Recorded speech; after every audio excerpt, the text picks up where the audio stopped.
បាទជំរាបសួរអ្នកទាំងអស់គ្នាចឹងយើងបន្តទៅរូបមន្តរបស់ Excel មួយទៀតហើយមិនមែនមួយទៀតទេគឺច្រើនមែនតើរូបមន្តហ្នឹងគឺនិយាយអំពីការរាប់តារាងឬក៏រាប់ក្រឡាឬហៅថារាប់ cell ក៏បានដែរចឹងនៅក្នុងហ្នឹងមានរូបមន្តដូចជា count count A count bank count if ហើយនិង if មាន f មួយទៀតអាហ្នឹងចឹងនៅក្នុងការប្រើរូបមន្តហ្នឹងឬក៏ប្រើរូបមន្តទាំងអស់ហ្នឹងវាប្រើយ៉ាងម៉េចមានន័យយ៉ាងម៉េចទី1គឺនិយាយពី count count គឺជារូបមន្តមួយនៅក្នុង Excel ដើម្បីរាប់ចំនួនក្រឡាដែលមាននៅដែលមានលេខអញ្ចឹងវារាប់ចំនួនណាដែលមានលេខ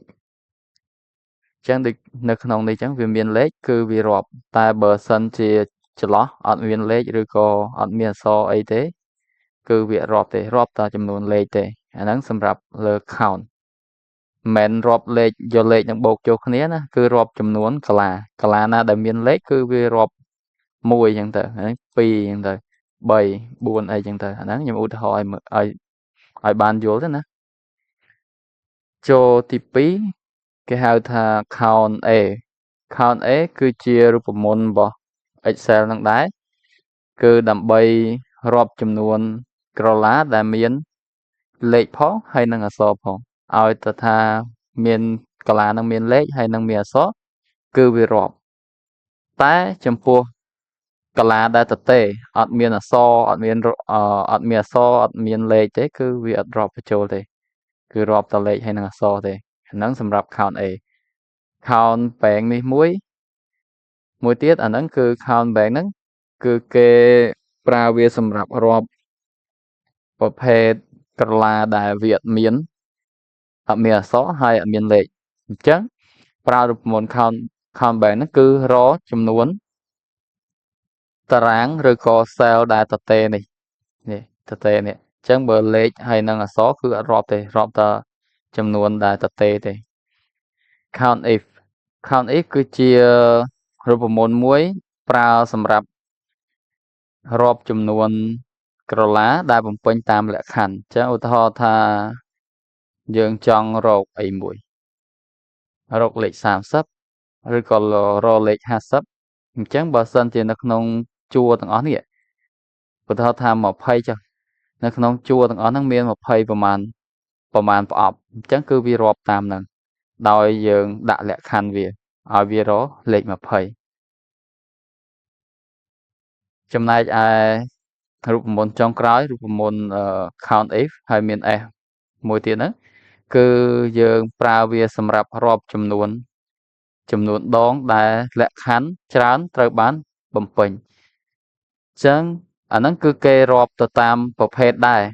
ប្រភេទឬក៏លក្ខខណ្ឌដែលយើងបានរៀបចំឲ្យវារាប់អញ្ចឹងបានវារាប់ទៅតាមលក្ខខណ្ឌដែលយើងចង់បានហ្នឹងឧទាហរណ៍ថានៅក្នុងចំណោមអីវ៉ាន់ទាំងអស់ហ្នឹងខ្ញុំចង់រាប់ចំនួនតែអីចុះរាប់ចំនួនតែហ្នឹងមានប្រមាណហើយក្នុងចំនួនតែហ្នឹងត្រូវមានអឺរាប់តែថានៅក្នុង product មួយជួរហ្នឹងមានតែប្រមាណហើយចំនួនវាមានប្រមាណអញ្ចឹងយើងត្រូវដាក់លក្ខខណ្ឌចំនួន2ហើយឲ្យស្របគ្នាទៀតដើម្បីបានទិន្នផលជាក់លាក់តើយើងពេញវាត្រូវដែរបានវាឲ្យកន្លែងហ្នឹងអញ្ចឹងតើរបៀបធ្វើវាយ៉ាងណាឧទាហរណ៍ទៅលើ count មួយអញ្ចឹងដើម្បីប្រើ count បានយើងត្រូវដាក់ស្មើចាំទុកកុំភ្លេចអីសោះគឺសញ្ញាស្មើហើយបន្ទាប់មកយើងសរសេររូបមន្ត count ចូលមកបាក់កំពង់ចកអញ្ចឹង count នៅទីនេះយើងសរសេរវាហើយបាក់កំពង់ចកយើងអស់ទៅលើចំនួនទាំងអស់មកបន្ទាប់មកបិទទៅវិញដោយសារតែចន្លោះនៅកន្លែងនេះវាតិចពេកអញ្ចឹងទៅវារុញមកខាងនេះតែអត់អីទេពេល enter ទៅគឺវាចេញមកធម្មតាវិញហើយអញ្ចឹងនៅក្នុងចំនួន count ហ្នឹងគឺមាន9 ដែលលេខហ្នឹងលេខដែលនៅក្នុងកន្លោនហ្នឹងមាន9កន្លោន1 2 3 4 5 6 7 8 9ចឹងមាន9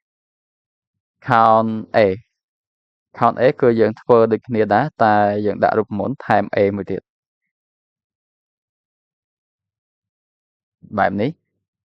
yeah count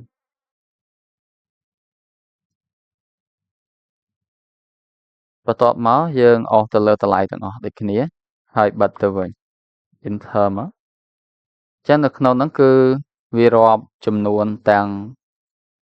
អក្សរហើយទាំងលេខចឹងនៅក្នុងហ្នឹងគឺមានចំនួន10ដោយសារតែយើងដកចន្លោះនេះ2ចោលទាំងអស់វាមាន12ដកចន្លោះ2ចោលឃើញ10 count bank ដាក់ដូចគ្នាមក count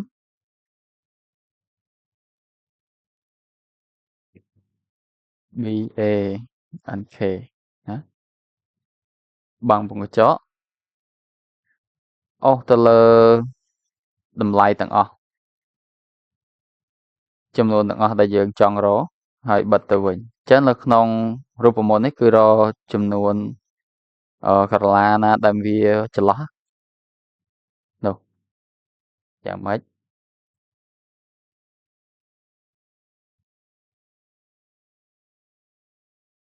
សរសេររូបមន្តខុស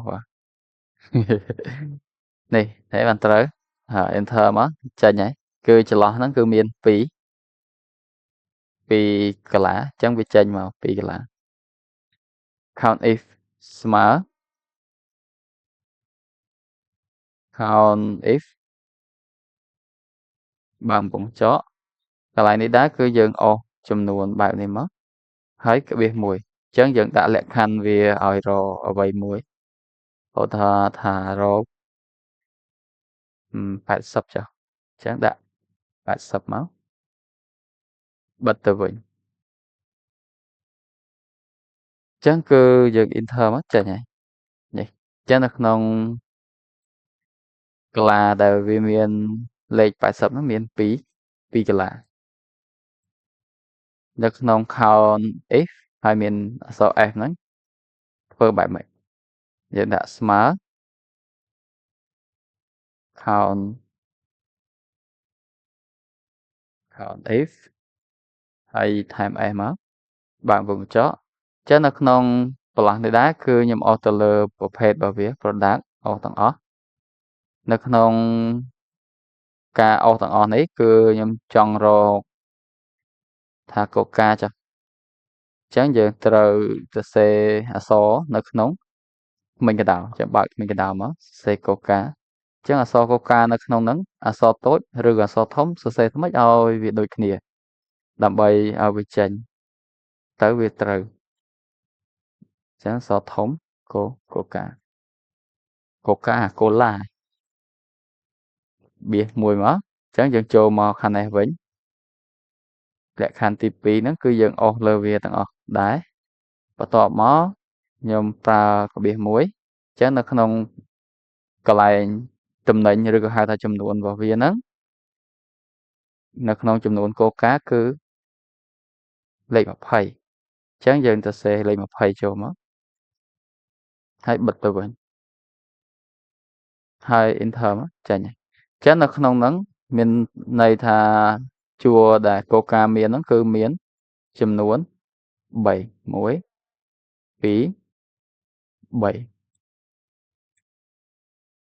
ចឹងនៅក្នុងរូបមន្តហ្នឹងគឺមានតែប៉ុណ្្នឹងទេសង្ឃឹមថាអ្នកទាំងអស់គ្នាមើលវីដេអូនេះហើយនឹងយល់ហើយយកទៅអនុវត្តទៅលើការងារអ្នកទាំងអស់គ្នា